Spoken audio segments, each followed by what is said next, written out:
Hello, everyone on YouTube watching this video or coming to watch this video.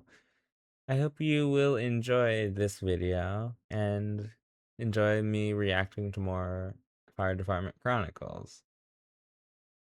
I do want to ask that you consider subscribing to the channel and liking the video because it helps me out a lot and it shows me that I'm doing something correctly. But without further ado, let's just begin the real things that have happened to me as a firefighter and or um paramedic from the Fire Department Chronicles. Did you get it shut off? Yeah, we got shut off. So what did we learn? Don't hang my clothes from the fire sprinklers. Because it'll set off the fire sprinklers and flood the house with 100 gallons of water. Oh, no, hundreds of gallons. Yeah. Good luck, kid. Oh my god. That's how it works? So how do the fire sprinklers work? I'm curious. How does clothing set them off? Does it like detect? Because I would assume it only detects smoke and fire. But wouldn't it be able to tell that? Probably not, because I would assume that technology is old and it hasn't been updated in probably many years. So it probably just detects if there's anything nearby it, and it would start sprinkling the water down. But the hundreds of gallons, that's dangerous, especially if it gets like seeps into the floor and stuff. Then you're gonna look at mold. You're gonna be looking at having to get those whatever's there. If it's carpet, you're just gonna have to get all the carpet removed. If it's wood, you're probably gonna have to replace the wood and get more wood. If it's stone or tile, I don't know. That one is an interesting one because I don't believe it'll have that much of an effect on it, but it could have like an effect on it because I would assume stone, it would erode the stone. The same probably could be said for tile floors as well, but I don't know. I'm not like a person that's in construction and knows all this stuff. Dude, we got someone coming up to the window. Hey, sir, how you doing? How can I help you? Hey, can you bring me down to the hospital, man? I'm gonna get a turkey sandwich, and I gotta charge my cell phone too. Dude, I can't take you to the hospital to get a turkey sandwich and charge your phone. This is an emergency vehicle. Seriously, it's right around the corner, dude. Take you 2 seconds to bring me there. Yeah, dude, this is an ambulance. You need to have an emergency for us to take you anywhere. Oh, I mean, now that you mention it, dude, my No. chest is killing me. God. You having chest pain now? Yeah, I don't think I'm gonna make it. Oh, God. Seriously? It's okay. It's just getting worse, you know. Get in the back of the ambulance. Right in the back. Come up front and drive. Okay, cool. Thanks, man. So wait a sec. If you can tell someone's faking like an injury or chest thing, do they still have to take them if their person is clearly faking it and they don't have an actual medical emergency? Do they actually have to take them? Can't they refuse to take someone that's faking a medical injury or something like that? Because if so, then why didn't he refuse the person? If they can't, then why is that the case that they can't refuse to take someone if they're very clearly faking the issue? I mean, I guess it's like a situation of, because you can't technically tell if someone's in pain because internal pain and mental pain are like things that you can't exactly measure because there's not really a way to measure that by normal standards. Because I know for internal injuries you'd probably need an X-ray or something like that, and I don't know about it for mental, like pains, like depression and stuff like that. I don't think that can be. I don't even know how they diagnose that. I would actually be curious to learn how they diagnose certain conditions because I would be curious. Because I think it would be a psychiatrist that you go to visit, but I know there's probably no free ones. So yeah. Bam! 2 milligrams of Narcan on board. Narcan. What is Narcan? I don't understand. Is Narcan like something that they give people for to reverse the effects of something? Dude, did you just slam that Narcan? Yeah, man, I've never had a problem when I slam. Is he okay? Are you okay, bro? Okay. Are you sure you... I guess he wasn't. Jeez. Oh, God. Holy chocolate milk. Okay. I'm really okay now. Wonderful. Bam. And he had his mouth. That's gross.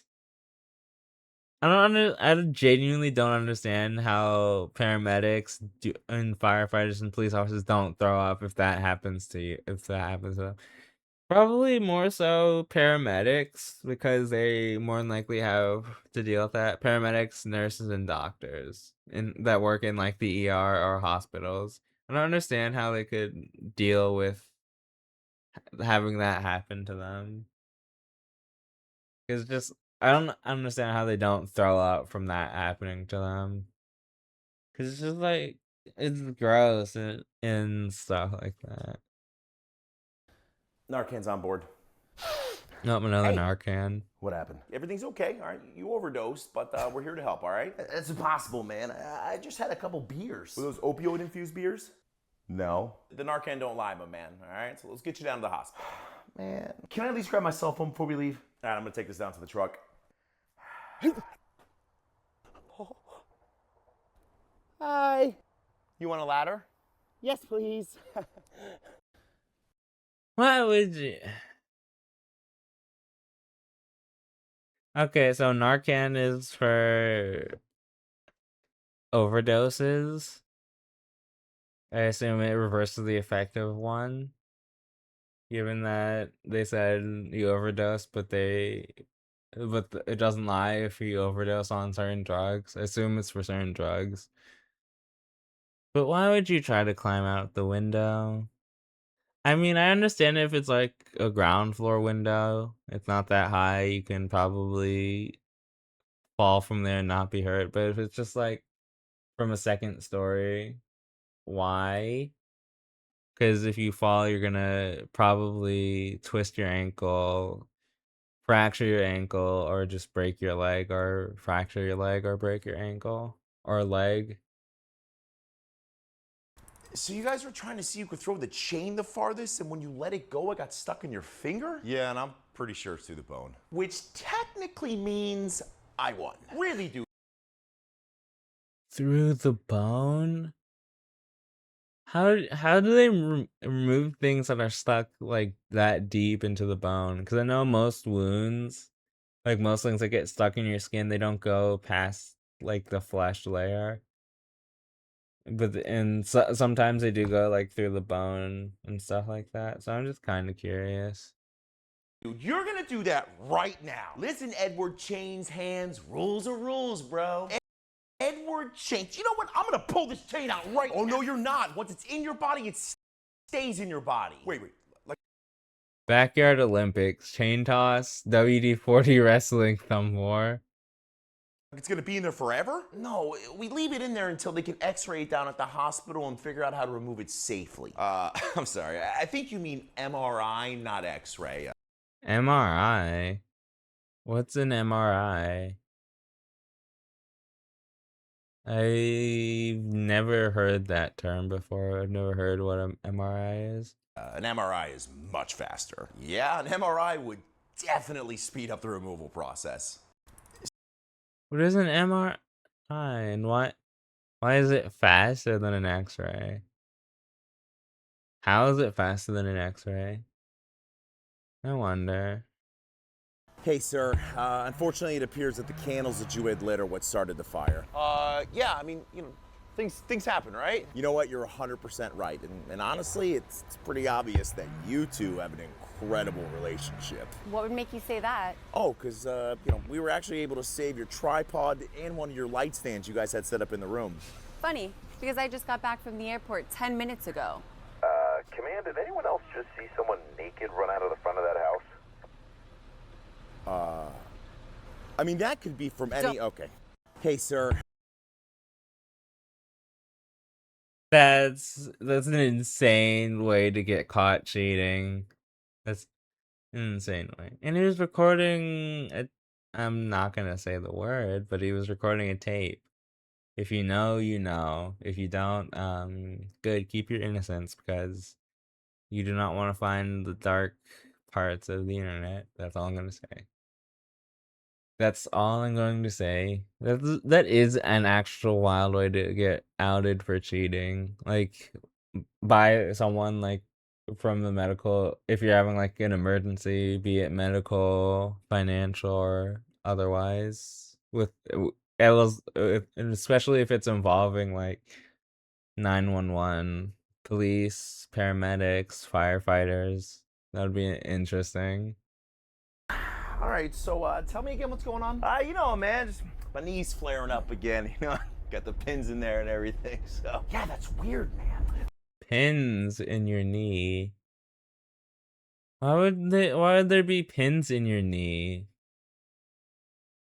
From from knee surgery? So I know my mother got double knee replacement, but do they actually put pins in your knees if you get knee replacement? Or if you get surgery on your knee?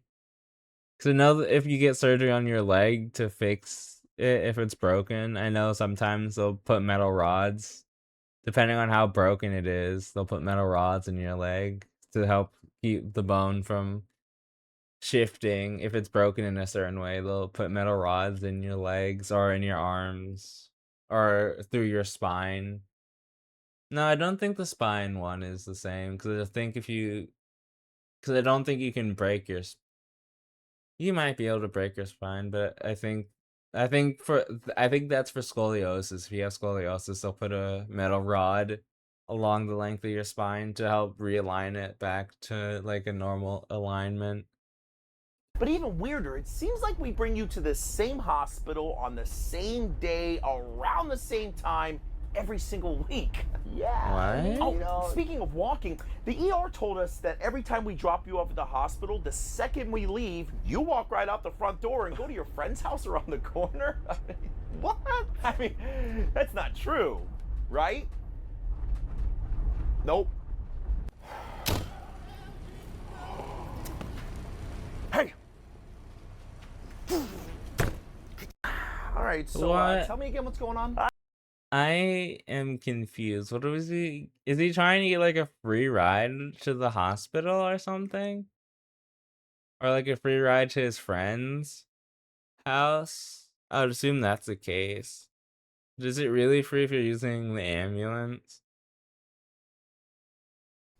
Fire rescue, somebody called because they were feeling weak. Yeah, it was me. Oh, hey, so what happened before you started feeling this way? I was trying to help my friend put a bandage on his finger, but I don't do well with blood. Oh, okay, well, maybe let's not look at his finger then, okay? But I needed his help, man, because I don't do well with blood either. The subtle art of not passing out. I can't see the rest of that. Oh, no, sir. I need you to take a deep breath, okay? Oh. Whoa, hey, you too. Guys, come on. Both of you can't pass out at the same time. Yeah, I'm just gonna see if the floor is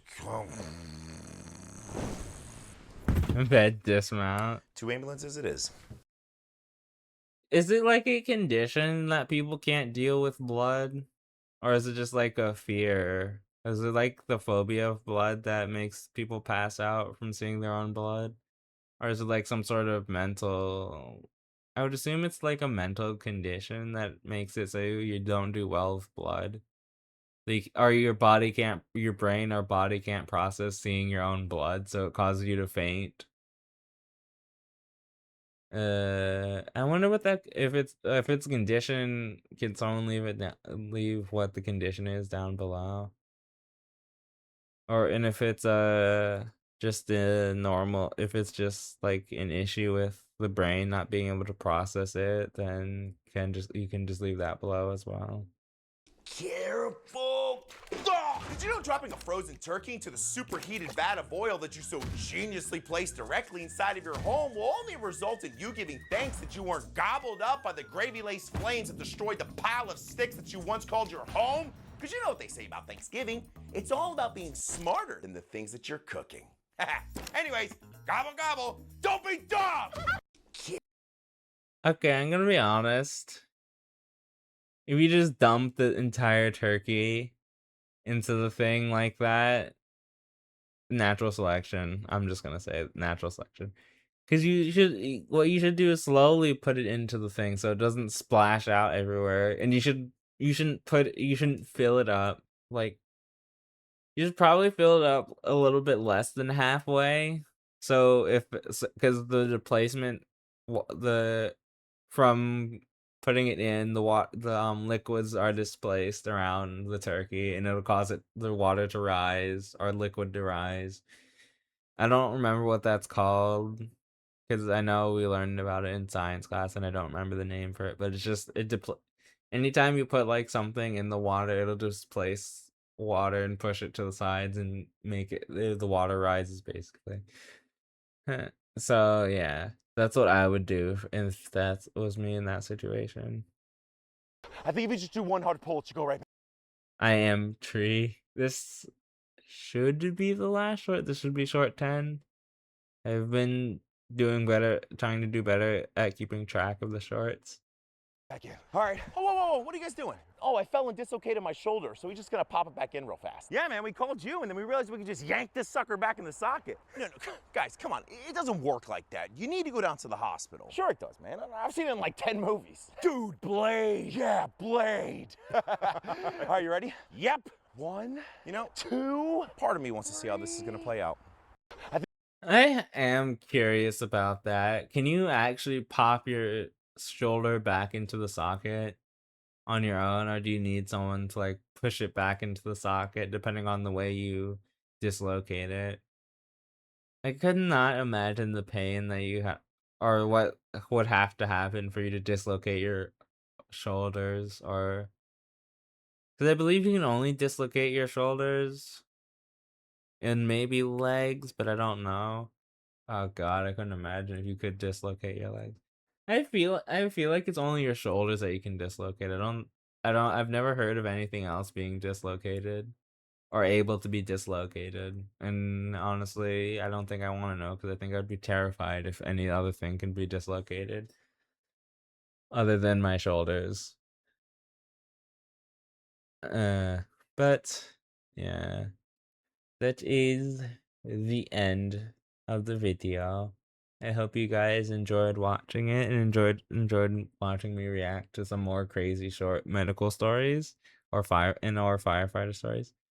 But I hope you guys enjoyed this. And until the next time, I'll see you guys then. Keep gaming, and I'll see you next time. Goodbye.